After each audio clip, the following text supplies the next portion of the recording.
சுதந்திரிப்பதற்காகவே நாம் அழைக்கப்பட்டிருக்கிறோம். இன்றைக்கு ஆண்டவர் கொடுக்கிற தேவ வார்த்தை, நீங்கள் ஆசீர்வாதத்தை சுதந்திரிக்கும்படிக்கு அழைக்கப்பட்டிருக்கிறீர்கள். ஆமென். 1 பேதுரு 3ஆம் அதிகாரத்தில் பேதுரு எழுதுகிறார், எதற்காக அழைக்கப்பட்டோம்? எதற்காக அழைக்கப்பட்டோம்? ஆசீர்வாதத்தை சுதந்திரிக்கும்படிக்கு அழைக்கப்பட்டோம். நீங்கள் எல்லாரும் அழைக்கப்பட்டுதான் இங்கு உட்கார்ந்து இருக்கிறீர்கள். எந்த ஒரு இடத்திற்கும் நாம் அழைப்பு இல்லாமல் போக முடியாது. இந்த இடத்துல கூட ஆண்டவர் உங்களை அழைத்திருக்கிறபடியால் நீங்கள் இங்க வந்து உட்கார்ந்து இருக்கிறீங்க. ஆமென். உங்களுக்கு ஒரு அழைப்பு கொடுக்கப்பட்டிருக்கிறது. ஸ்தோத்திரம். வருத்தப்பட்டு பாவபாரம் சுமக்கிறவர்களே எல்லாரும் என்னிடத்துல வாருங்கள் என்று இயேசு அழைப்பு கொடுக்கிறார். ஸ்தோத்திரம். இந்த ஜெப மையம் மூலமாய் நாமும் கூட அநேகருக்கு இங்கு அழைப்பை கொடுக்கிறோம். ஆமென். ஹல்லேலூயா. ஸ்தோத்திரம். ஏன் உங்களை இயேசு அழைத்தார் என்றால், ஆசீர்வாதங்களை சுதந்திரிக்கும்படிக்கு நீங்கள் அழைக்கப்பட்டிருக்கிறீர்கள். இன்றைக்கு ஒரு நிச்சயத்தோடு இங்கிருந்து போங்க. ஸ்தோத்திரம். என்னை இயேசு அழைத்திருக்கிறார். எல்லாரும் சொல்லுங்க பாப்போம். என்னை இயேசு அழைத்திருக்கிறார். அதனால தான் உட்கார்ந்து இருக்கிறீங்க. Praise the Lord. யாரும் வீட்டுக்கு அழைக்காத ஒரு வீட்டுக்கு போக முடியுமா? நீங்க போக முடியாது. ஆனா இங்க எப்படி தைரியமா நீங்க வரீங்க? இயேசு உங்களை அழைத்திருக்கிறார், தான் தைரியமாக உட்காருறீங்க. ஹல்லேலூயா. ஆமென். எதற்கு அழைத்திருக்கிறார்? நீ நல்லா இருக்கணும், நீ ஆசீர்வாதமா இருக்கணும், உன் குடும்பம் நல்லா இருக்கணும், நன்மைகள் உனக்கு உண்டாகும் என்பதற்காக தான் இயேசு அழைத்திருக்கிறார். ஆமென். யாரை அழைத்திருக்கிறார் என்றால், முன் குறித்தவர்களை அழைத்திருக்கிறார். ஆமென். முன் குறித்தவர்களை அவர் அழைத்திருக்கிறார் என்று நாம் ரோமர் 8ஆம் அதிகாரம் 30ஆம் வசனத்தை படிக்கிறோம். இதில் எழுதி வைத்து, நீங்க அழைக்கப்பட்டது எப்படி? முன் குறிக்கப்பட்டிருக்கிறீர்கள். அப்படி என்றால் இன்னைக்கு ஏதோ சர்ச்சைக்கு வந்திருக்கிற நினைக்காதீங்க. உங்களை குறித்து நீ தாயின் கருவத்தில் பிறக்கும் பொழுதே உன்னை குறித்து இயேசு அறிந்திருக்கிறார். நீங்க கொண்டு உட்கார வைக்கணும், நீ என் பிள்ளையா மாறணும் என்பதை இயேசு முன் குறித்திருக்கிறார். அப்ப நீங்க எல்லாம் அழைக்கப்பட்டிருக்கிறீர்கள். எப்படி என்றால், முன் குறிக்கப்பட்டு அழைக்கப்பட்டோம். ஆமென். முன் குறிக்கப்பட்டிருக்கிறீர்கள். கர்த்தருக்கு ஸ்தோத்திரம். தற்காலிகமாக அல்ல, ஏதோ தற்செயலாய் அல்ல, சிறு கூட்டம் தான், ஆனால் முன் குறிக்கப்பட்டு நாங்கள் அழைக்கப்பட்டிருக்கிறோம். கர்த்தருக்கு ஸ்தோத்திரம். ஆசீர்வாதத்தை சுதந்திரிக்கும்படி உங்களை அழைத்திருக்கிறார். நிச்சயமாய் ஏதோ ஒன்று சுதந்திரிக்க போகிறீங்க. நிச்சயமாய் உன் சந்ததிகள் ஏதோ ஒன்று சுதந்திரிக்க போகிறது. இந்த அழைப்பு நிச்சயம் என்பதை நீ உணர்வாய். உண்மையாக இயேசு அழைத்தார் என்பதை சீக்கிரத்தில் உணர்வாய். அது மாத்திரமல்ல, அழைக்கப்பட்டவர்களுக்கு தேவன் உண்மை உள்ளவராக இருக்கிறார். ஆமென். யாரை அழைத்தாரோ அவரிடத்துல கடவுள் எப்படி இருக்கிறாரா?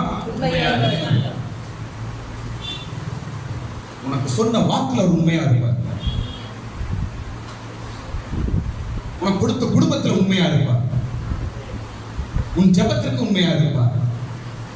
உன் கண்ணீருக்கு உண்மையா இருப்பார். ஸ்தோத்திரம். அழைத்தவர்களுக்கு அவர் உண்மை உள்ளவராக இருக்கிறார். ஸ்தோத்திரம். அது மாத்திரமல்ல, இன்னொன்று கூட நாம் பார்க்கிறோம். இன்னொன்று என்னவென்றால், அழைத்தவர்களுக்கு கிறிஸ்து தேவ பலனா இருக்கிறார். இதெல்லாம் ஒரு குறிப்பா எழுதி வைத்துக் கொள்ளுங்க. 1 கொரிந்தியர் 1:24 சொல்லப்பட்டிருக்கிறது, அழைத்தவர்களுக்கு கிறிஸ்து தேவ பலனா இருக்கிறார். உங்களை அழைத்தவர் உண்மை உள்ளவர். அது மாத்திரமல்ல, அழைத்தவர்களுக்கு சகலமும் நன்மைக்கு எதுவாய் நடக்கும். ஆமென். அழைத்தவர்களுக்கு சகலமும் நன்மைக்கு எதுவாய் நடக்கும். ஸ்தோத்திரம். எல்லாம் நல்லதுக்கு. கரங்களை மேல வைத்து சொல்லுங்க, எல்லாம் நன்மைக்கு. எல்லாரும் சொல்லுங்க, சத்தமா சொல்லுங்க, எல்லாம் நன்மைக்கு.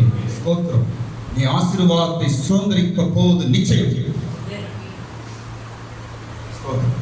இப்போ என்ன அந்த ஆசீர்வாதம்? எல்லாரும் 1 பேதுரு 3ஆம் அதிகாரத்தை எடுத்து வைத்துக் கொள்ளுங்க. என்ன அந்த ஆசீர்வாதம்? ஆசீர்வாதத்தை சுதந்திரிக்கும்படிக்கு அழைத்தார். என்ன அந்த ஆசீர்வாதம் என்றால் ரெண்டு காரியம் கவனிப்படி. ரெண்டு ஆசீர்வாதங்களுக்காக ஆண்டவர் உங்களை அழைத்திருக்கிறார். அநேக காரியங்கள் நம்ம சொல்லலாம். ரெண்டு விஷயம். ஒன்று, ஜீவனை விரும்பி. எடுங்க 3வது வசனம் 10ஆம் வசனம். ஜீவனை விரும்பி முதல் காரியம். எதற்கு அழைத்திருக்கிறார்? ஜீவனை விரும்பி. அப்படின்னா என்ன? நல்ல ஹெல்த் கொடுப்பார், நல்ல ஆரோக்கியம் தேவன் நமக்கு கொடுக்கும் ஆசீர்வாதம். ஜீவனை விரும்பி. எல்லாருக்கும் ஆசை, நல்லா வாழணும், நல்ல ஹெல்த்தா இருக்கணும், நல்ல ஆரோக்கியமா இருக்கணும், எல்லாருக்கும் ஆசை. ஆமென். இந்த காலவேளை ஆண்டவர் சொல்லுகிறார், அந்த ஆசீர்வாதத்தை உனக்கு கொடுக்கும்படி உன்னை அழைத்திருக்கிறார். ஆமென். அந்த ஆசீர்வாதத்தை உனக்கு கொடுக்கும்படி அழைத்திருக்கிறார். கவலைப்படாதீங்க, நல்ல ஒரு ஹெல்த் ஆண்டவர் தர போறார். உங்களுடைய பலவீனத்தில் தேவனுடைய பலன் பூரணமாய் கொடுக்க போகிறார். சத்துவம் இல்லாதவர்களுக்கு சத்துவத்தை பெருக செய்யும் தேவன். ஜீவனை விரும்பி நல்ல ஆரோக்கியம், அது ஒரு ஆசீர்வாதம். மார்ச் மாசம் வந்து அப்பா 80 வயசு, ஆரோக்கியம், ஆசீர்வாதம். ஹல்லேலூயா, ஸ்தோத்திரம். முக்கியமா நம்ம தமிழ் எல்லாம் அதிகமா வேலை செய்யறது மகேஷ் குமார் எல்லாம் ஓகே தான், சந்தீப் ஓகே தான். அதை காட்டிலும் கிருஷ்ணர் ஐயா, ராஜேந்திர ஐயா, அப்பா, இவங்க தான் இப்போ எங்கள் சபையில் வாலிபர்கள் எல்லாம் ஓடுறதும் எதிர்பார்க்கறத வைக்கிறதும் ஓடுறதும். இந்த ஃப்ரேம் வசன ஃப்ரேம் அவங்க தூக்கிட்டு போயிட்டு ஒரு வெல்டிங் பண்ணி கொண்டு வந்தான். வயசானவங்க 80 வயசு பார்த்தியும் ஐயா ஐயா, ஸ்தோத்திரம். ஏனென்றால் ஜீவனை விரும்பி. ஸ்தோத்திரம். கடவுள் உங்களை அழைத்திருக்கிறார், நல்ல ஆரோக்கியத்தை உங்களுக்கு தருவார். இரண்டாவது ஆசீர்வாதம் என்றால் நல்ல நாட்களை காணும்படிக்கு. ஆமென். முதலாவது நல்ல ஆரோக்கியம், நல்ல ஹெல்த், குட் ஹெல்த். இரண்டாவது என்னங்க? நல்ல நாட்களை காணும்படிக்கு ஆசீர்வாதம். ஸ்தோத்திரம். நல்ல நாட்களை நீங்கள் காண போகிறீர்கள். அதற்கு தான் உங்களை ஆண்டவர் அழைத்திருக்கிறார்.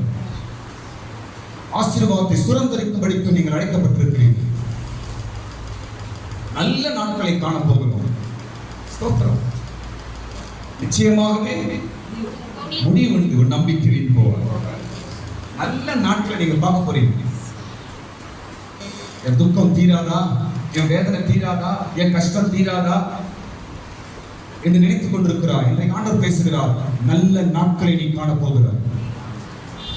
சீக்கிரத்தில் நல்ல நாட்களை நீ பார்க்க போகிறார். கடன் பிரச்சனை தீர்ந்தா போதும்பா, தீர போது. இந்த பிரச்சனை இருந்து வெளியே வந்தா போதும்பா, வெளியே வரப்போற. இந்த துக்கம் மாறினா போதும், மாறப்போகுது. நல்ல நாட்களை நீங்கள் காண போகிறீர்கள்.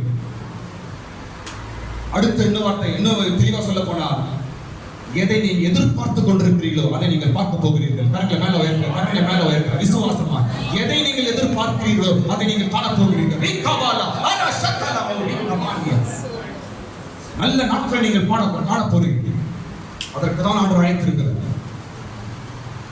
ஆசீர்வாதத்தை சுதந்திரிக்கும்படிக்கு அழைக்கப்பட்டவர்கள்.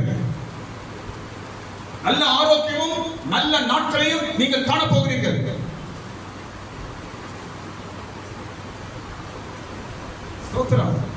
வெளிச்சமான எதிர்காலம் வருது நம்ம எதிரில். ஒரு வெளிச்சமான எதிர்காலம் உங்களுக்கு முன்பாய் வந்து கொண்டிருக்கிறேன். உங்களை உயர்த்தக்கூடிய ஒரு வெளிச்சம் வந்து கொண்டிருக்கிறேன். பிள்ளைகளை மேன்மைப்படுத்த போகிற ஒரு வெளிச்சம் வந்து கொண்டிருக்கிறது. ஆசீர்வாதத்தை சுதந்திரிக்கும்படிக்கு நாங்கள் அழைக்கப்பட்டிருக்கிறோம்.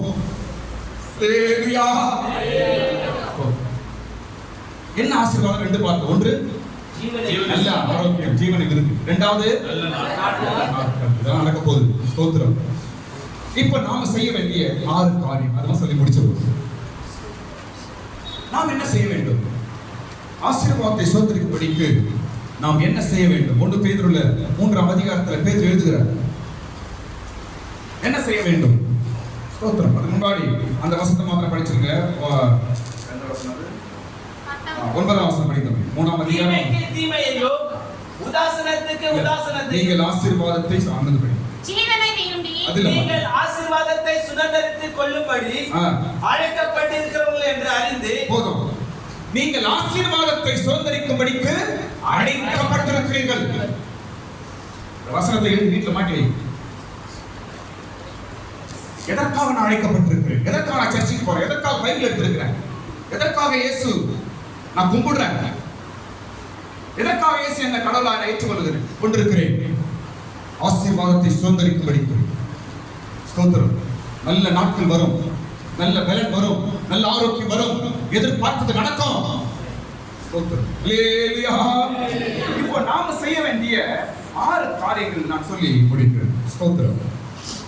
ஒரு குடும்பத்திற்கு தேவ ஆசீர்வாதம் வர வேண்டும் என்றால் முதல் காரியம், ஒரு குடும்பத்திற்கு கடவுளுடைய ஆசீர்வாதம், கடவுளுடைய நன்மை இல்லை என்றால் கடவுள் சொல்லியிருக்கிற அந்த வாக்குத்தத்த ஆசீர்வாதம் ஒரு வீட்டுக்கு ஒரு குடும்பத்திற்கு வர வேண்டும் என்றால் முதல் காரியம் மனைவி மிக முக்கியம். ஆமென். படிங்க. எந்த வசனம்? முதலாம் வசனம் படிங்க. அந்தபடி மனைவிகளே உங்கள் சொந்த புருஷருக்கு கீழ்ப்படிந்திருங்கள். அப்பொழுது அவர்கள் யாராவது திருவசனத்திற்கு கீழ்ப்படியாதவர்களாய் இருந்தால் பயபக்தியோடு கூடிய உங்கள் கற்புள்ள நடக்கையை அவர்கள் பார்த்து முதல் காரியம் என்ன சொல்லுங்க பாப்போம். ஆசீர்வாதத்தை நாம் சுதந்திரிக்கும்படிக்கு முதல் காரியம் என்ன? சத்தமா சொல்லுங்க. மனைவி. மனைவி வீட்டின் தலைவி. அதுதான் முக்கியம். மனைவிமார்கள் நீங்கள் வேதத்தின்படி இருப்பீர்கள் என்றால் நிச்சயமாக ஆசீர்வாதம் வீடு தேடி வரும். நல்ல நாட்கள் நீங்கள் காண்பீர்கள். ஆசீர்வாதத்தை சுதந்திரிக்கும்படிக்கு பேதுரு எழுதுறாங்க. அதிகாரங்களை வீட்டுல படிச்சு பாருங்க. 3ஆம் அதிகாரம். முதல் காரியம் மனைவிக்கு சொல்றாரு. அவங்க எப்படி இருக்கணும்? அவங்க எப்படி இருக்கணும்? அவங்க கீழ்ப்படிந்து. என்ன எப்படி இருக்கணும்? அவங்க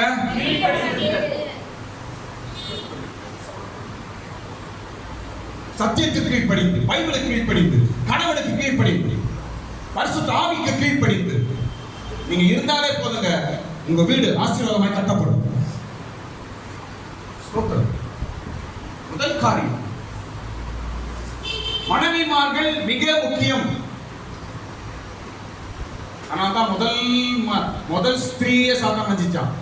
ஏன்னா அவன் மூலமா தான் சந்ததி ஆசீர்வாதம் எல்லாம் வரும் என்ற சாத்தான் தெரியும் பொழுது முதல் ஸ்திரீயை என்ன செய்தாம வஞ்சிக்கலாம். ஸ்தோத்திரம். சத்தியத்துக்கு கீழ்ப்படிங்க, ஆவியான கீழ்ப்படிங்க, உங்க கணவனுக்கு கீழ்ப்படிங்க, உங்க வீடு ஆசீர்வாதமாய் மாறும். ஆசீர்வாதம் நீ தேடி போக வேண்டிய அவசியம் இல்லை, உங்க வீடு தேடி வரும். ஆமென். இரண்டாவது காரியம், ஒரு வீட்டுக்கு தேவனுடைய ஆசீர்வாதம் வரும்படிக்கு முதல் காரியம் மனைவி. அவர்கள் கீழ்ப்படிந்து காணப்பட வேண்டும். இரண்டாவது ஹஸ்பண்ட். இரண்டாவது யாருங்க? கணவன். கணவனுடைய வேலையும் மிக முக்கியம். ஒரு வீடு, ஒரு குடும்பம் நல்லபடியாய் கட்டப்படணும், நல்லபடியா இருக்கணும், அந்த வீடு நல்ல விதமா மாறணும் என்றால் கணவனுடைய பங்கும் உண்டு. ஒரு மனைவிமா சொல்ல முடியாது, ஆனா முக்கிய மனைவி. இரண்டாவது கணவன் எப்படி இருக்கணுமா? கணவன் 3 காரியமா இருக்கணுமா? 5ஆம் வசனம் படிக்கணும், 7ஆம் வசனத்தை படிக்கணும். பேர் எழுதுறார், 7ஆம் வசனம் எழுதுறாரு. அந்தபடி புருஷர்களே, மனைவியானவள் பலவீன பாண்டமாய் இருக்கிறபடியினால் உங்கள் ஜெபங்களுக்கு தடை வராதபடிக்கு நீங்கள் விவேகத்தோடு. முதல் காரியம் எப்படி இருக்கணும்? முதல் காரியம் என்னமா? கணவன் எப்படி இருக்கணும்? முதல் காரியம் எப்படி இருக்கணும்? விவேகம்னா என்ன? உஷாரா இருக்கணும். எல்லாருக்கும் புரிய பேசுற சென்னை லாங்குவேஜ் சென்டர் உஷாரா இருக்கணும். ரைட்னா நம்ம ஞானம் அறிவுன்னா ஒரு உஷார் என்றார், முடிஞ்சு போச்சு. சோதரம் ஞானமாய் இருக்க வேண்டும் கணவன், விவேகமாய் இருக்க வேண்டும். அப்போதான் உன் வீடு தேவ ஆசீர்வாதத்தினால் நிரம்பும்.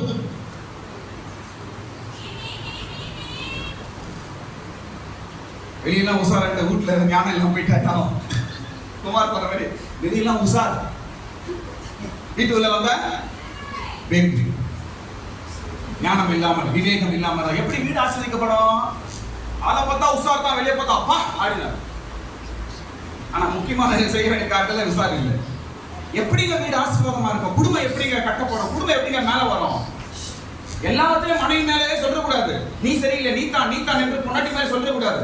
உங்களுடைய பங்கும் உண்டு. கணவன்மார்கள் விவேகமாயிரு. பேதுரு எழுதுகிறார், நீங்கள் ஆசீர்வாதத்தை சுதந்திரிக்கும்படி அழைக்கப்பட்டிருக்கிறீர்கள். நீங்கள் எப்படி இருக்க வேண்டும் கணவன்மார்கள்? விவேகம், ஞானம், அறிவு, புத்தி, தெளிவு இப்படி இருந்தால் குடும்பம் தேவ ஆசீர்வாதம் இருக்கும். அடுத்த அதே கணவன்மார்கள் செய்ய வேண்டிய இரண்டாவது காரியம், செய்ய வேண்டியதை செய்யணுமா? படிமாதலாயின சீக்கிரம். உங்கள் ஜெபங்களுக்கு தடை வராதபடிக்கு விவேகமாயும் நீங்கள் விவேகத்தோடு அவர்களோடு வாழ்ந்து உங்களுடனே கூட அவர்களும் நித்திய ஜீவனாகிய கிருபையை சுதந்திரத்தை கொள்கிறோமானால் அவர்களுக்கு செய்ய வேண்டிய கணத்தை செய்யுங்கள். இரண்டாவது காரியம், செய்ய வேண்டியதை நீங்க செய்யணும். ஒரு கணவன் ஒரு வீட்டுக்கு குடும்பத்துக்கு என்ன செய்யணுமோ அதை செய்யணும். அப்பதான் உன் வீடு நல்லது நடக்கும். கடவுள் உன் வீட்டை ஆசீர்வதிப்பார். கடவுளுடைய ஆசீர்வாதம் உன் வீட்டில் இருக்கும். கணவன் செய்ய வேண்டிய செய்ய வேண்டும். மனைவி செய்ய வேண்டிய பகுதி உண்டு, கணவன் செய்ய வேண்டிய பகுதி உண்டு. அப்ப கணவன் செய்ய வேண்டிய பகுதி நீங்க கரெக்டா செய்யணும். பிள்ளைங்க என்ன செய்ய வேண்டும், மனைவிக்கு என்ன செய்ய வேண்டும், வீட்டுக்கு என்ன செய்யணும், இன்னைக்கு என்ன செய்யணும், இந்த மாசத்துக்கு என்ன செய்யணும், இதெல்லாம் நீங்கள் செய்ய வேண்டிய சரியா செய்து வருகிறீர்கள் என்றால் தேவ ஆசீர்வாதம் உன் வீட்டு கதவை தட்டும். வசனம் சொல்லு, ஆசீர்வாதத்தை சுதந்திரிக்கும்படி அழைக்கப்பட்டிருக்கிறோம். செய்ய வேண்டியதை செய்யுங்கள். அடுத்த இன்னொரு காரியம் என்ன பண்ணுமா? அவங்க கணம் பண்ண வேண்டும். மூன்றாவது என்ன பண்ணுமா? அவங்க கணத்தை கணம். மனைவிய கணம் பண்ண. மனைவி கணம் பண்றீங்களா? ஸ்தோத்திரம். ஆமா, பேச விட்டா எல்லாரும் நம்ம சொல்லுவாங்க. ஆசீர்வாதம் சுதந்திரிக்கும்படிக்கு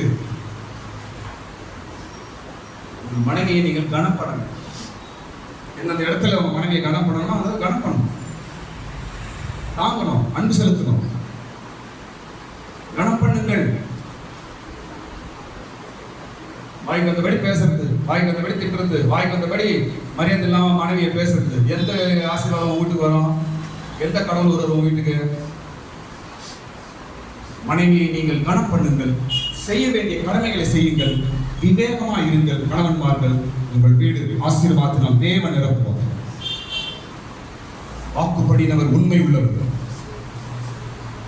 ஆசீர்வாதத்தை சுதந்திரிக்கும்படிக்கு நாம் அழைக்கப்பட்டிருக்கிறோம். ஸ்தோத்திரம். நல்ல நாட்களை நீங்கள் காணப்போகிறீர்கள். நல்ல நாள் வரப்போது, உனக்கு நல்ல எதிர்காலம் வரப்போகுது. ஆமென். இப்ப மூன்றாவது காரியம் நாம் செய்ய வேண்டிய மூன்றாவது காரியம். முதல் காரியம் மனைவி பார்த்தோம், இரண்டாவது கணவன் செய்ய வேண்டிய காரியம் பார்த்தோம். மூன்றாவது ஒரு மனமா இருக்கணுமா? 8ஆம் வசனத்துல நிறைய விஷயம் எழுதப்பட்டிருக்காங்கப்பா. பேதுரு எழுதுறாங்க, சிலதமா சொல்றாங்க. 8ஆம் வசனத்துல போதும். எப்படி இருக்கணுமா? ஒரு மனம். ஒரு மனம் என்ன? அண்டர்ஸ்டாண்ட். கணவன் மனைவி புரிஞ்சுக்கிறது, மனைவி கணவனை புரிஞ்சுக்கிறது, சூழ்நிலைக்கு ஏற்ற மாதிரி புரிந்து கொள்வது. ஒரு மனம். ஒரு மனம் இருக்கும் வீட்டில் தேவ ஆசீர்வாதம் தங்கும். அப்படியா?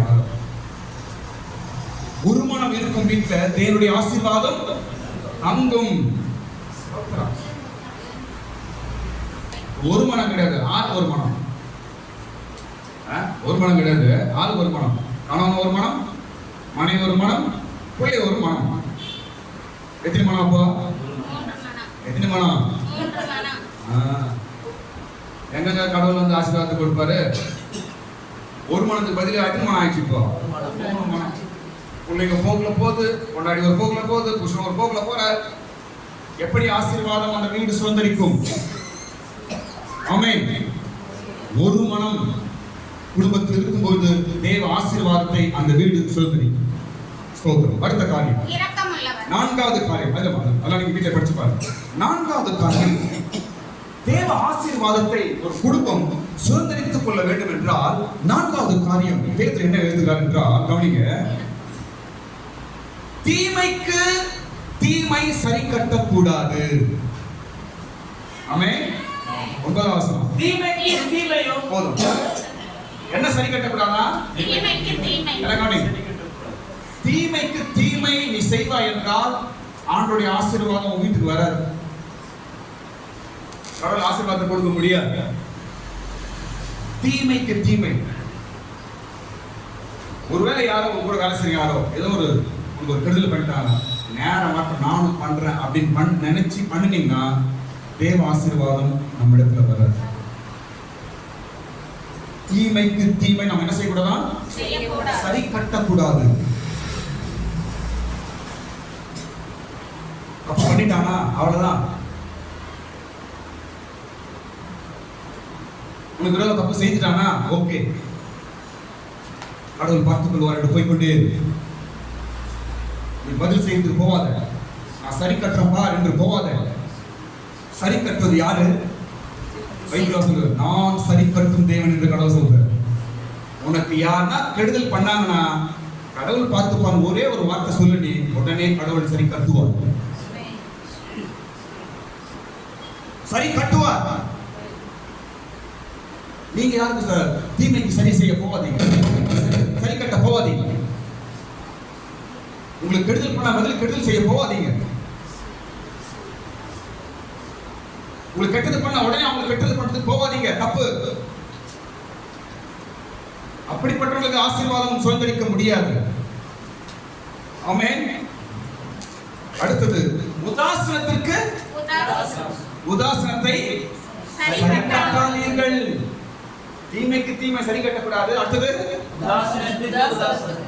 உதாசனம் என்ன? மதிக்காம மதிக்காம. நீ என்ன மதிக்கல, நான் உன்னை மதிக்கல. இது பைபிள் சட்டம் கிடையாது, உலக சட்டம். என்ன மதிச்சா நான் அவனை மதிப்பேன், என்ன மதிக்கலனா நான் அவனை மதிக்க மாட்டேன். இது பைபிள் எப்படி சொல்லி தராது? உன்னை மதிக்காதவர்களும் நீ கனம் பண்ணுங்க, உன்னை மதிக்காதவர்களுக்கும் மதிக்காதவர்களையும் நீ நேசிக்க வேண்டும். இதான் பைபிள் சட்டம். எல்லாரும் ஆமென் சொல்லுங்க. ஆமென் சொல்லுங்க. திரும்ப தருவார், பலன் தருவார். பயப்படாத. உதாசனத்துக்கு உதாசனத்தை சரி கட்டாத. என்ன அசட்டியா நினைக்கிறாங்க, நானும் மதிக்க மாட்டேன். என்ன கேவலமா நினைக்கிறேன், நானும் அவன் கேவலமா நினைப்பேன். இப்படி இருந்தால் வாக்குத்தத்தத்தை நாம் சுதந்திரிக்க முடியாது, ஆசீர்வாதத்தை சுதந்திரிக்க முடியாது. ஸ்தோத்திரம். அடுத்த காரியம், ஐந்தாவது காரியம். ஐந்தாவது காரியம் சொல்ல கவனிக்கும். நீங்க ஆசீர்வாதம் பெற வேண்டும் என்றால், கடவுளுடைய ஆசீர்வாதம் நீங்க பெற வேண்டும் என்றால் மற்றவர்களை ஆசீர்வதிக்கணும். சூப்பர்ல. படிங்க. எந்த வசனம்? 9வது வசனம் படிங்க. சீக்கிரம் படிங்க. அழைக்கப்பட்டவர்கள் அறிந்து ஆசீர்வதியுங்கள். நீங்கள் ஆசீர்வாதத்தை சுதந்திரிக்கும்படிக்கு அழைக்கப்பட்டவர்கள் என்று அறிந்து மற்றவர்களை ஆசீர்வதியுங்கள். ஒரு பெரிய தத்துவம். நான் பேசுறேன். நீ எந்த வார்த்தையை மற்றவர்களுக்கு சொல்லுகிறாயோ அதுதான் உண்மை.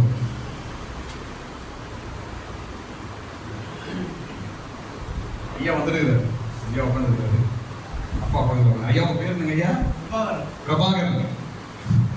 பிரபாகரன் வந்துருக்கிறாரு.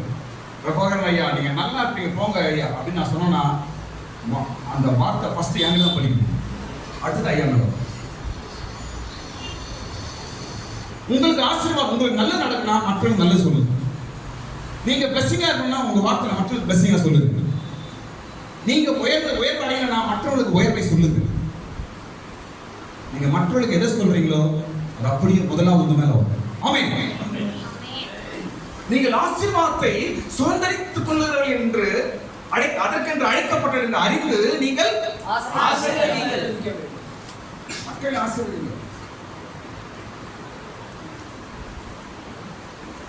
நல்லா இருப்பீங்க. இப்போ உங்களா ஜெபம் பண்ற சொல்லுங்க. பிரச்சனை நீங்க போங்க சொல்லுங்க. நீங்க நல்லா இருப்பீங்க, குடும்பம் நல்லா இருக்கும், பிள்ளைங்க நல்லா இருப்பாங்க, போங்க என்று சொல்லுங்க உங்க வாயிலே. மற்றவங்களை பார்த்து சொல்லுங்க. நீங்க வீடு கட்டுவீங்கன்னு சொல்லுங்க, உங்க வீடு கட்டப்படும். உங்க பிரச்சனை இருந்து வெளியே வந்துருவீங்கன்னு சொல்லுங்க, நீங்க வந்துருவீங்க வெளியே. உங்க கடன் பிரச்சனை தீர்ந்துரும், போங்க நான் ஜெபம் பண்றேன்னு சொல்லுங்க, வாயை திறந்து. உங்க கடன் பிரச்சனை ஃபர்ஸ்ட் ஆண்டு வெளியே கொண்டு வருவார். ஆமென். ஒருவேளை நீங்க சொந்த வீடு சீக்கிரம் கட்டணும் அப்படின்னு நினைக்கிறீங்கன்னு வச்சுங்களேன், நான் கட்டணும் சொல்லாதீங்க. நீங்க கட்டுங்க. நீங்க சொந்த வீடு நீங்க கட்டுவீங்க, நான் ஜெபம் பண்றேன், நீங்க சொந்த வீடு சீக்கிரம் கட்டுவீங்க. ஆண்டவர் வழி திறப்பார். சொல்லி பாருங்களேன், ஆண்டவர் ஃபர்ஸ்ட் வழி உண்டு திறப்பார். கையை தட்டுங்க, கரங்களை தட்டுங்க. முதல்ல உனக்கு வழி திறப்பார் ஆண்டவர்.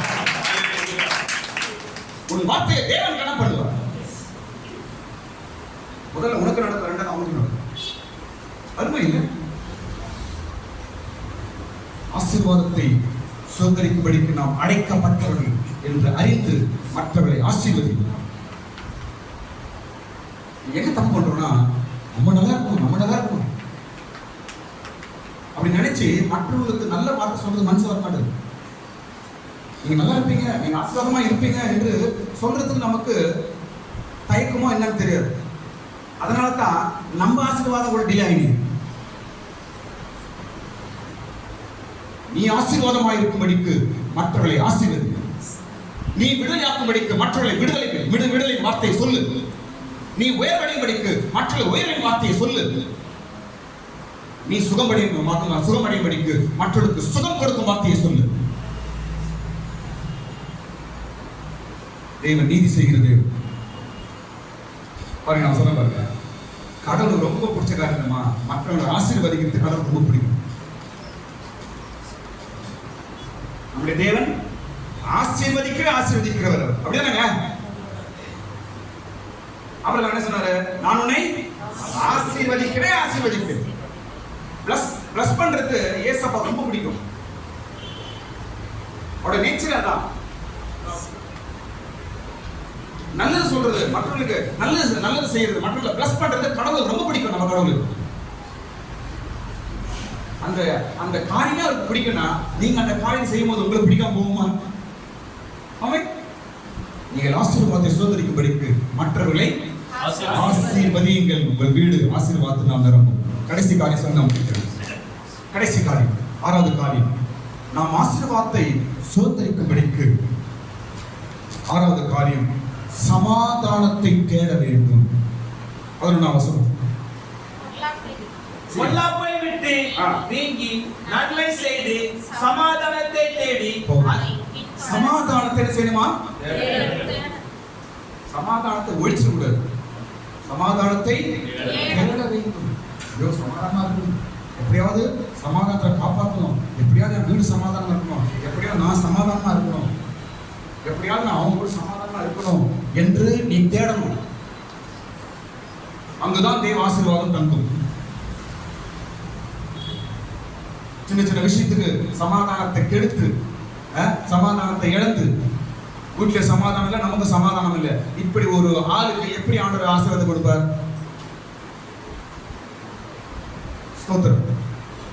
கடைசி காரியம், நீங்கள் சமாதானத்தை தேட வேண்டும். சமாதானத்தை உண்டாக்க வேண்டும். சமாதானம் செய்கிறவர்கள் அவர்கள் அவர்கள் தேவனுடைய உச்சிதர்கள். ரொம்ப முக்கியங்க. கடவுளுடைய ஆசீர்வாதம் உங்க வீட்டுல இருக்குது என்று எப்படி கண்டுபிடிக்கணும்னா, உங்க வீட்டுல இருக்கிற சமாதானம் தான் அடையாளம். சண்டை சச்சரவு, மூஞ்சி தூக்கி வச்சு, அதிக பிரச்சனை, அடிதடி, கெட்ட வார்த்தை, கோபம், இது இருக்குதுன்னா கடவுளுடைய ஆசீர்வாதம் அங்க இல்லை இதுதான் அர்த்தம், அடையாளம். எப்படியாவது சமாதானத்தை தேடுங்கள். வீட்டுல கணவன் ஒரு மாதிரி இருந்தா மனைவி சமாதானத்தை உண்டாக்குங்க. மனைவி ஒரு மாதிரி இருந்தா கணவன் சமாதானத்தை உண்டாக்குங்க. சமாதானம் இருக்கும் இடம் ஆசீர்வாதம் சுதந்திரிக்கும் இடம். இதோட நான் முடிக்கிறேன். நாம் எதற்கென்று அழைக்கப்பட்டிருக்கிறோம்? ஆசீர்வாதத்தை சுதந்திரிக்கும்படிக்கு அழைப்போம்.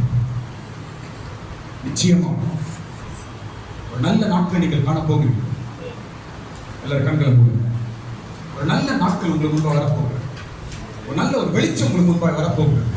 ஒரு நல்ல ஒரு எதிர்காலம் உங்களுக்கு முன்பாக வரப்போகுது. இன்னைக்கு பேதுரு பேசுகிறார், நீங்கள் ஆசீர்வாதத்தை சுதந்திரிக்கும்படிக்கு அழைக்கப்பட்டவர்கள் என்று அறிந்து 6 காரியங்கள் செய்யுங்கள். பெரிய ஆசீர்வாதம் நம்ம முன்பாக இருக்கிறது. தேவன் அதற்காக உங்களை அழைத்திருக்கிறார். அழைத்தவர் உண்மை உள்ளவர். நீங்க அழைக்கப்பட்டிருக்கிறீர்கள். உலகத்தில் எவ்வளோ பேர் இருக்கிறாங்க, ஆனால் உன்னை தேவன் அழைத்திருக்கிறார். உன் குடும்பத்தில் எவ்வளவு பேர் இருக்கிறாங்க, ஆனால் உன்னை ஆண்டவர் வேறு பிரித்திருக்கிறார். அழைப்புக்கு ஒரு தீர்மானம் உண்டு, அழைப்புக்கு ஒரு நோக்கம் உண்டு.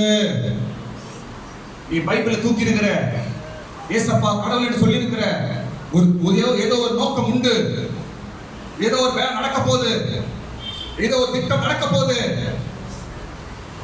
இந்த நாளிலும் நம்மை ஆசீர்வதிக்கும் தேவன் நம்ம மத்தியிலே வந்திருக்கிறார். நம்மை ஆசீர்வதிக்கிற தேவன் நம்ம மத்தியிலே வந்திருக்கிறார். ஹல்லேலூயா. கொஞ்சம் எல்லாரும் ஸ்தோத்திரம் பண்ணுவோம். ஆமென் ஆண்டவர், ஆமென் ஆண்டவர், ஆமென் ஆண்டவர். நீர் எங்களை ஆசீர்வதிக்கிற தேவன். அதற்கென்றே எங்களை அழைத்திருக்கிறீர் ஆண்டவரே. அதற்கென்றே அழைத்திருக்கிறீர் ஆண்டவரே. நாங்கள் நல்ல நாட்களை காண போகிறோம். ஜீவனை விரும்பி நல்ல நாட்களை காணும்படிக்கு என்று சொல்லப்பட்டிருக்கிறது. ஆம் ஆண்டவரே, எங்களுக்காக நீ வைத்திருக்கிற ஆசீர்வாதத்துக்கு நன்றி. எங்களுக்காக நீ செய்ய போகிற நன்மைகளுக்கு நன்றி ஆண்டவரே. துதிக்கிறோம். ஹல்லேலூயா. ஆமென். துதிக்கிறோம் ஆண்டவரே, துதிக்கிறோம் ஆண்டவரே. ஓ ஸ்தோத்திரம் ஆண்டவரே, ஸ்தோத்திரம் ஆண்டவரே. ஹல்லேலூயா. வானமும் பூமியும் படைத்த வல்லதே கனிடமிருந்தே, வானமும் பூமியும் படைத்த எனக்கெல்லாம் நன்மை தருமே, என் கண்கள் ஏறெடுப்பே. எனக்கெல்லாம் நன்மைகள் தருமே, என் கண்கள்